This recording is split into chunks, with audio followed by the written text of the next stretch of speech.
through a series on leadership. Matter of fact, this week's series on leadership, the 7 B's of leadership is actually what we're going through. Well, then I got to today, and I was talking to Mike. That was probably Thursday or Friday. I can't remember which day. But I was talking to Mike about it, and they were talking about combining Sunday school. And I was like, oh, well, it's a great time for me to take over Combined Sunday School because I've got another series. So now we are in a series today, starting a new series today, inside of a series. I feel like a Lego, project inside of a project inside of a project. So you say, should I have shown up a year ago in your class? Do I have to show up a year ago? Am I going to know where we're at? Well, we're starting a new series today. You're going to catch up just fine. But today, those of you who have been in Overcomers, this is the 6th B of leadership, and we're talking about leadership in the bad times. That's the B. The 6th B is leadership in the bad times. So we've had 5 B's up to this point, those of you who haven't been here. We're talking about leadership in the bad times. And so specifically, we need to have a 5-week series on conflict and adversity.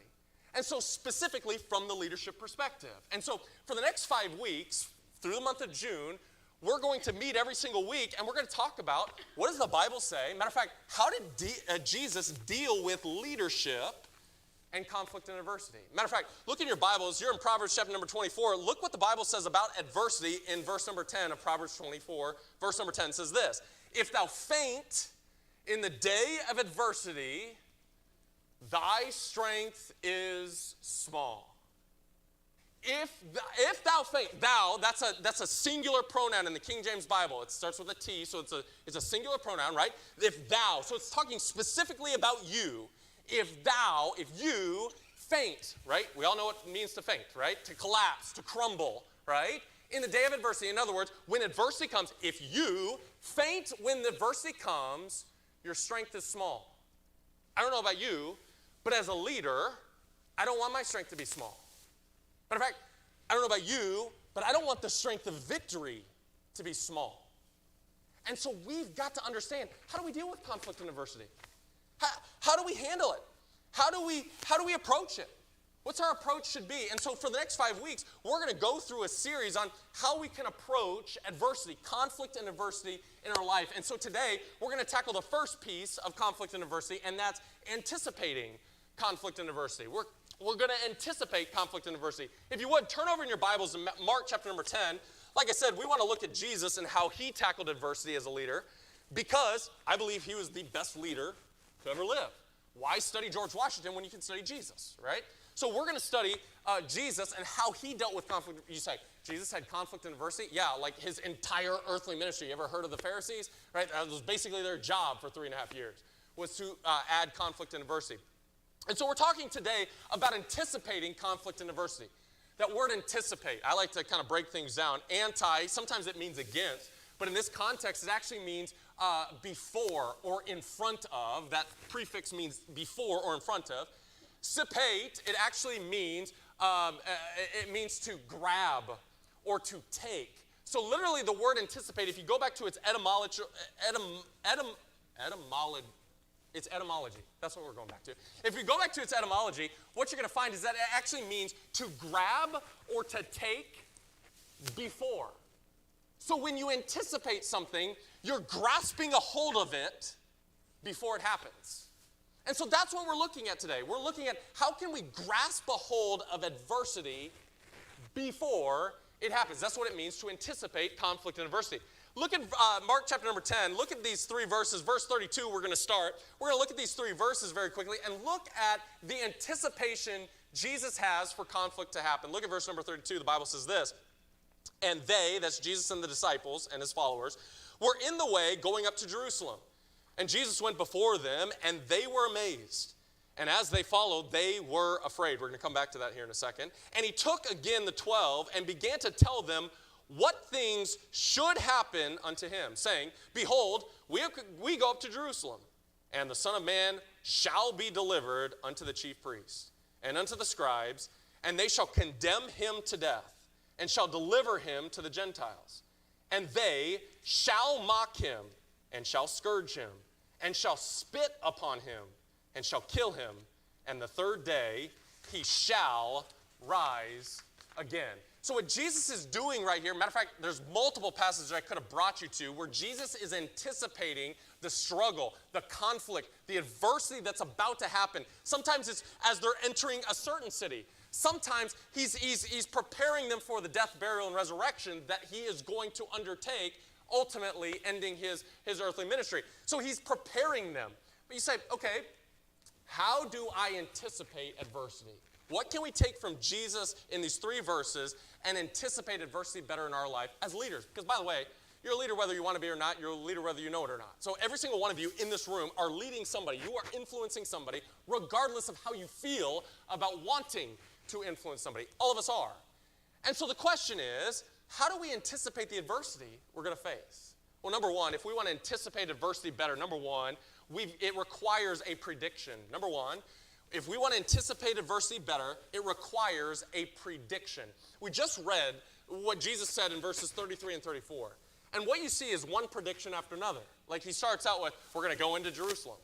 He's predicting. We are going to walk into Jerusalem. Matter of fact, he's going to ride in on a donkey, right? He's going to ride in on the colt, right? That's never been ridden before. He's going to ride in, right? And then he says, and once we get there, like what's going to happen? Well, they're going to take me.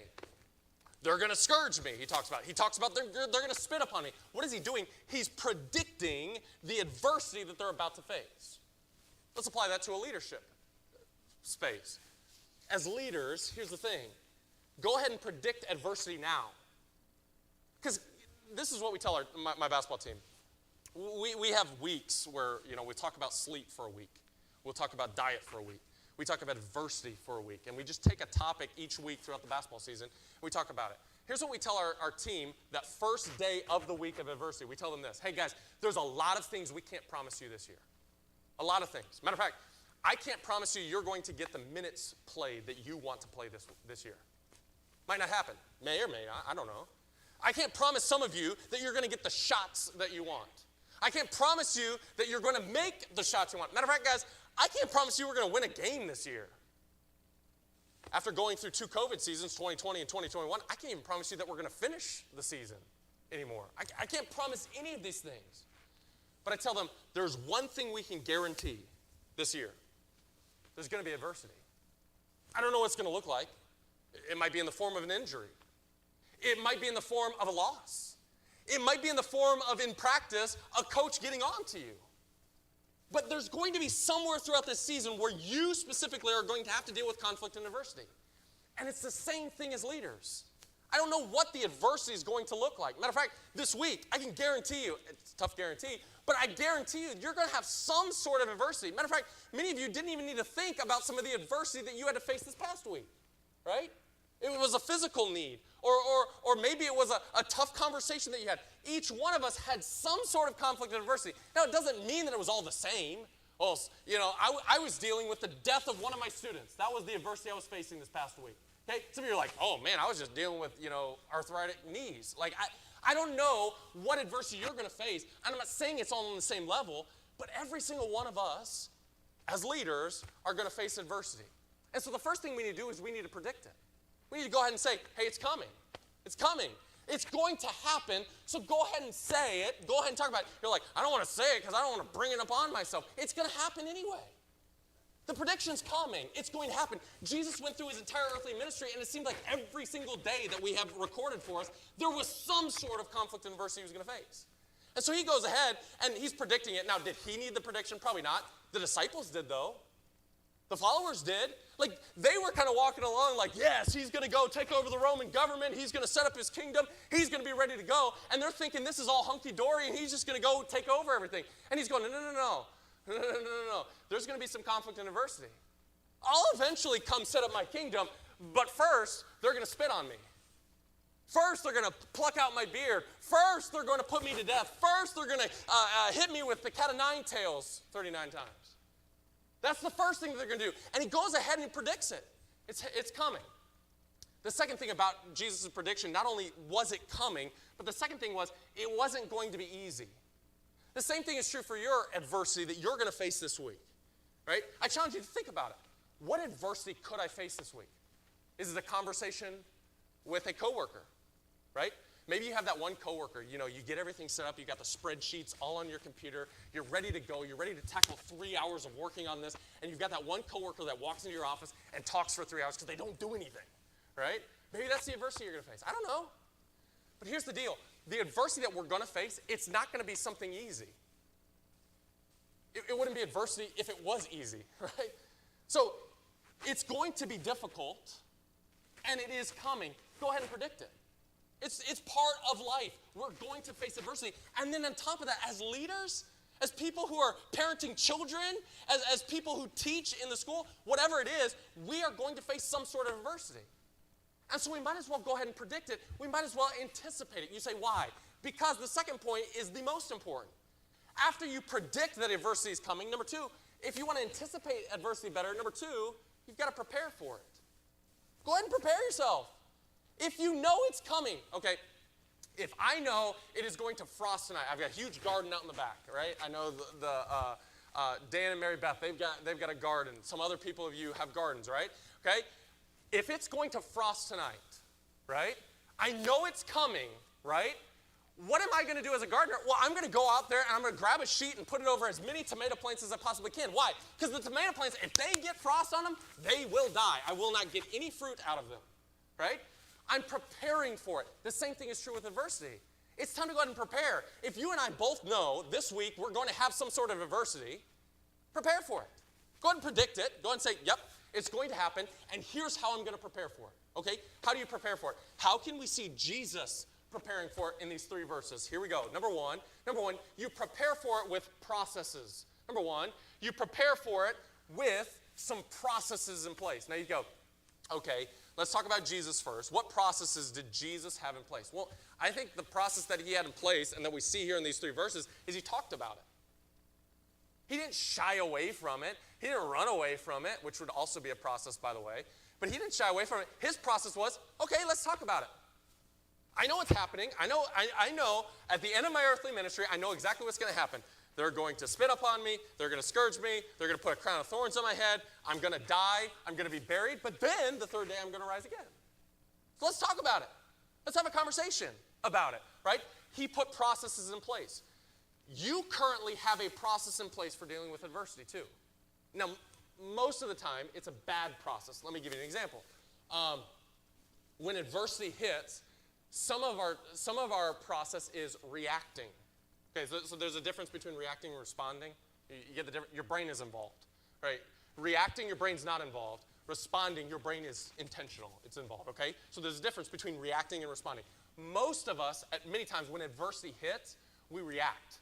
Sometimes it's with anger is the reaction, right? So when I got to work on, somebody sends a nasty email to me, let me get back at them, right? That's oftentimes the process in place. Some of you, the adversity you're going to face this week, it comes with your reaction of stress. Sometimes that's the process that we have in place is that, okay, now the veins are coming out of our forehead and you can see the blood vessels coming out of our neck. We see the stress, right? Sometimes that's what happens. Sometimes our processes already in place are worry. Some of you might have doctor's appointments this week, right? And sometimes when that is the adversity that you're facing, sometimes worry is the process you've already put in place. That's how you're preparing for the adversity, is you're preparing for it by worrying about it. My life verse is Philippians 4:6. It says, be careful for nothing, but in everything, by prayer and supplication, with thanksgiving, let your requests be made known unto God. So the Bible is clear, that's not the right process. But oftentimes, that's the process that we put in place. And we go, that's all I know. This is the only thing that I've ever done. Well, prepare for it. Let's put some good processes in place. What are some good processes? Well, Jesus had one, talking about it. Talking about it. Go ahead and have a conversation. Even if it's in deep thought with yourself, have a conversation about it. Okay? This is what I'm going to face this week. I've got that coworker. Man, we just do not get along. Okay? Have a conversation about it. Hey, buddy, I really need 9 to 11. No noise, okay? Like, let's have a conversation about it, right? Go ahead and prepare for what's to come. Here's what we tell our team. Here's the way we try to give them a process. We call it framing, okay? So you frame the adversity in the correct point. And we use a phrase. We call it be a goldfish. It actually comes from a TV show. I do not condone the TV show, so I'm not even going to tell you what the TV show is. But it comes from a TV show, and there's a phrase that they use called be a goldfish. So what happens in this scene is this player messes up big time, messes up in practice. I mean, everybody knows it. Everybody on the team knows it. Everybody's dogging him after he messes up and all this stuff. And the coach calls him over to the sideline, And he's down and he's dejected. You can see it in his body language as he's walking over. And he says, hey, Sam, you know what the happiest animal on earth is? Well, that's kind of a weird statement. Like, that's a weird question. Like, I just screwed up in practice, and you're asking me what the happiest animal on earth is? He goes, yeah, do you know what the happiest animal on earth is? And Sam goes, no. And he goes, it's the goldfish. He says, you know why? No. Why is the goldfish the happiest animal on earth? And he says, because he's got a 10-second memory. He said, go be a goldfish. What is he framing the adversity with? He's saying, hey, look, you're going to mess up today in practice. We tell our players, you're going to turn the ball over. You're going to miss shots. Matter of fact, you're going to mess up on defense as much as we try to tell you not to. You know what we need you to do? You should be a goldfish. Frame it. I messed up. Time to move on. Let's go play. Let's keep playing. Don't sit there and dwell on it, because you know what often happens when they react? Their head goes down, and they walk up and down the floor the next 3 possessions. We lose 3 possessions of them because they're so mad that they just missed that layup, right? And so we frame it for them. We go, hey, just be a goldfish, right? Oh, yeah, man, I just threw the ball to the team that's not wearing the same color jersey as me. Oh, man. Okay, go play. Play, right? We frame it for them. Same thing is true for you. Just go ahead and frame it. Just go ahead and frame the adversity in your mind. That's a process you can put in place. Another one, responding. I already alluded to this one, but responding instead of reacting. I tell them the difference between reacting and responding is your brain is involved. When you react when that guy hits you in the face, right, your reaction is going to be hit him back. Your brain's not involved in that, right? There's a reaction where you just want to haul back and hit him again. But your response might be different because your brain is involved going, okay, if I swing at him, I'm going to get ejected, right? And so we tell them, we talk about responding. Same thing is true for you. So I'm going to ask you to think right now in your mind, what is your current process? Like, what's your go-to right now? When adversity strikes, whatever it is, okay? Matter of fact, you can probably think of an adversity right now that you're going to face this week. Go ahead and predict it. Go ahead and predict it. Go ahead. Maybe you got a doctor's appointment. Maybe you got a difficult conversation you're going to have. Maybe you've got something you've got to do this week that you don't really want to do, right? You've got some sort of adversity that you're going to face this week. Okay, go ahead and predict it, but then ask yourself, okay, how do I normally react to that adversity that shows up? What is is it a reaction? Is it anger? Is it worry? Is it stress? How do I normally react to it? And let's go ahead and talk about it. This is how I normally react. How could I better frame it? How could I put it in a different place? Right? That's what Jesus was doing. He was basically saying, I'm predicting what's going on, right? And I want you to prepare for it. Like, go ahead and get in your minds, I'm going to die, guys, okay? You think I'm going to go sit on Herod's throne? Not happening right now yet, right? I'm going to go die. Let's prepare for it, right? Put some processes in place. So number one, if you want to prepare for adversity, number one, you've got to put some processes in place. Number two, you've got to put some people in place. That's why God gave you others. That's why God gave you a church. That's why God gave you a community of people. You know why? Because he understands you're not Jesus. You can't deal with the adversity like Jesus did. You need others to help you. And so, did Jesus need the disciples? No, the disciples needed Jesus. They needed each other. They needed to better prepare for what was about to happen. They needed people to stay connected. Now, granted, what happened when they put Jesus on the cross? All of them scattered, right? They all scattered. But people is what he's given to us. As Sunday school classes, as church members, right? We've got people who can come around us and go, hey, I know you're going to have a rough week this week. What day do I need to call you? Oh, Thursday at 11? All right, I'm calling you at Thursday. Matter of fact, I'm putting on my phone, Thursday at 11, I'm calling you this week. Why? Because you just told me you wanted to prepare better for the adversity. So bring some people around you. Have processes in place, but then bring some people around you. That's how you can stay connected. You can ask for advice from people, right? Sometimes, maybe an adversity will pop up that you didn't anticipate. You didn't prepare for. Have people already in place so you've already prepared, right? Oh, I can call so-and-so, right? I know they've dealt with this before. Or I can call so-and-so and we can have that conversation. They can talk me through it so I can respond better to the adversity, right?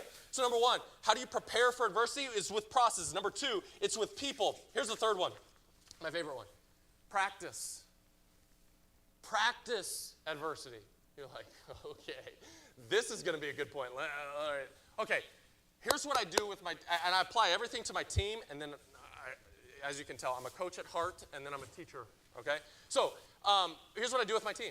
We practice adversity as many times as we possibly can. So for instance, my pre-practice starts at 5:30 in the morning. That's a.m., like a.m.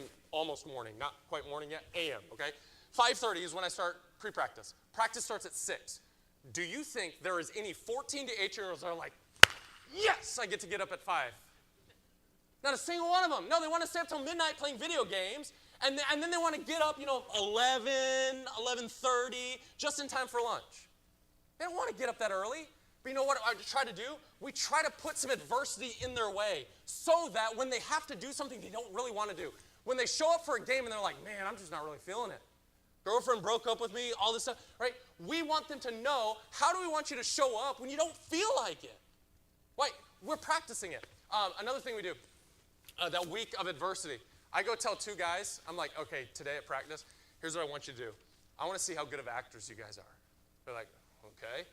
Like, yeah, like I want, best actors in the world right here. Kevin Hart, The Rock. I need that kind of acting. Okay, what do you need us to do? Today in practice, just randomly, like get to the middle of practice, just randomly, I want you guys to start fighting. What? Like fist fight? Yeah, like I want you to get it, like I want to believe that you guys are fighting. What? Why? Just trust me, I just want you 2 to fight, and I need it to be believable. If it's not believable, we're going to do it again. We're going to give you another chance. I need you guys to fight. I need you to argue, and then I want you to get into like you want to hit each other. Okay, you know why we practice that? Because a fight might happen in a game. And you know what? If I have my entire bench or any of my assistant coaches leave the benches, you know what happens? They all get ejected. Matter of fact, that's for 2 games. I don't want that to happen, so we go ahead and practice it.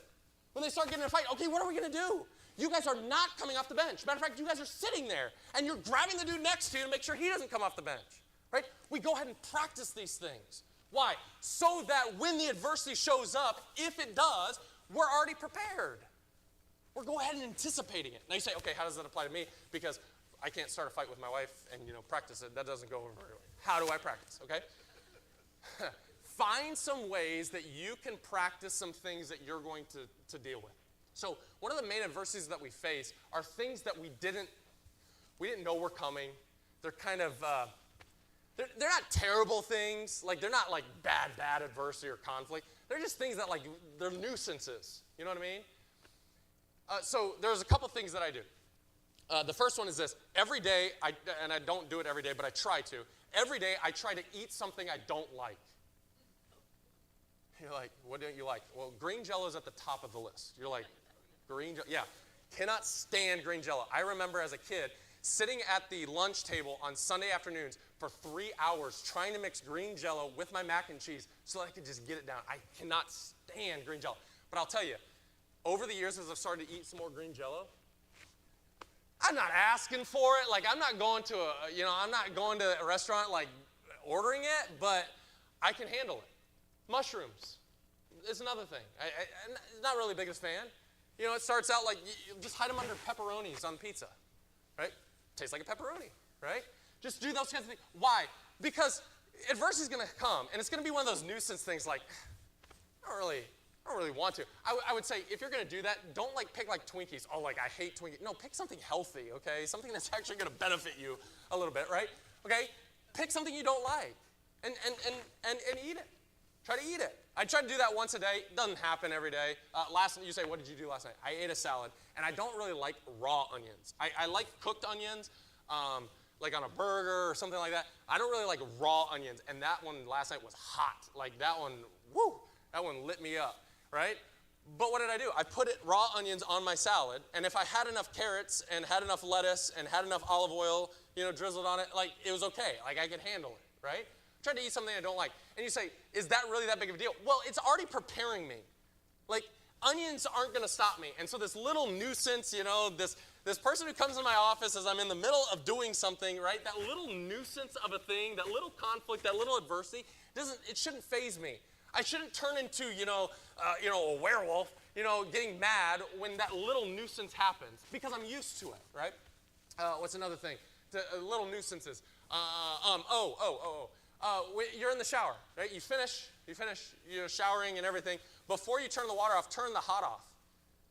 The hot water, okay? Turn the hot water off and see how long you can stand there.